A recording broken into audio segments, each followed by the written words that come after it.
When you talk about innovation, and in your opening comments you refer to it as well, you really have to make that a part of your organization's DNA, and it has to be a part of the culture.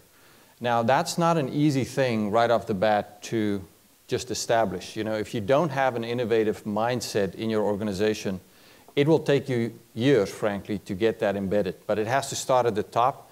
Your most senior leader has to take that as a key charge or an initiative and drive that throughout the entire organization.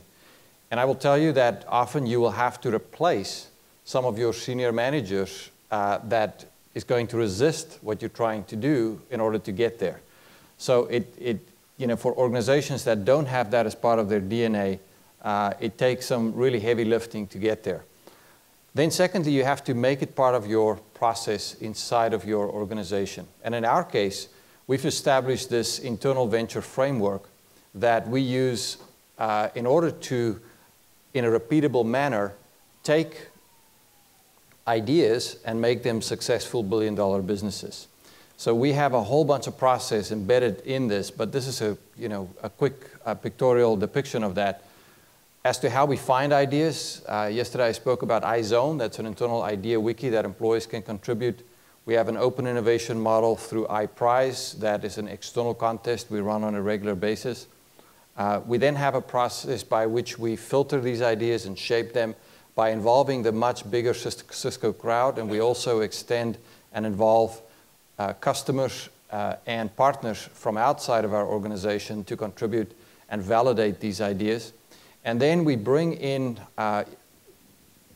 initial founders of these potential new businesses to further validate this potential new business for us. And that often involves people from outside of our company, because you don't always have the skill sets inside. But I tend to make that a good blend from inside and outside. And let me just pause for a moment here and emphasize how important the selection of these leaders are. If you pick the wrong leaders with the wrong mindset, they just won't make it happen for you. Or you could bring in someone brilliant in their specific area, but if they don't fit into your company culture and bring with them that innovative approach you're looking for, again, you're in for a tough time.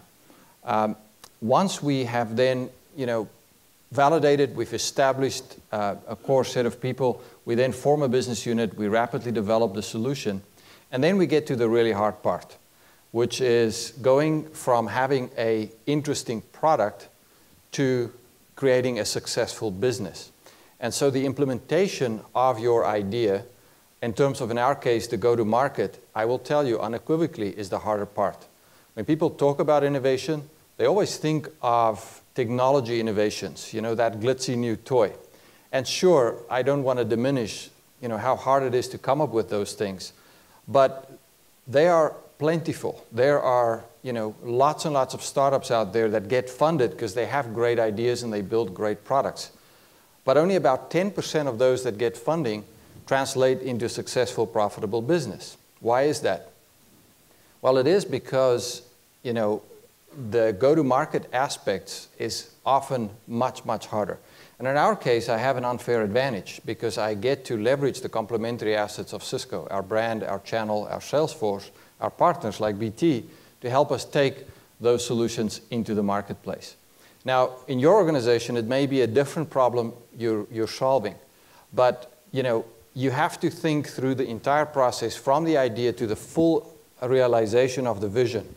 And you often have to start with the end game in mind and then work your way back as to how you're going to get there. Lastly, once a solution is then in the market, after about 2 or 3 years, and throughout that 2 or 3 years, we have a number of key metrics we track very carefully to assess whether this business is making it across the chasm and it's graduating, or whether we need to repurpose the people and technology onto a new area. But having a repeatable process that you can implement with sustainability and consistency, and then making it a part of your culture, is very, very important. Lastly, you cannot do it alone. And yes, we build solutions ourselves, but we also buy companies. And we like to say we have no technology religion. And You know, when you talk about open innovation, you have to be open to the fact that if someone else is doing what you're trying to do better and faster, you know, drop what you're doing and go acquire or bring that in from outside.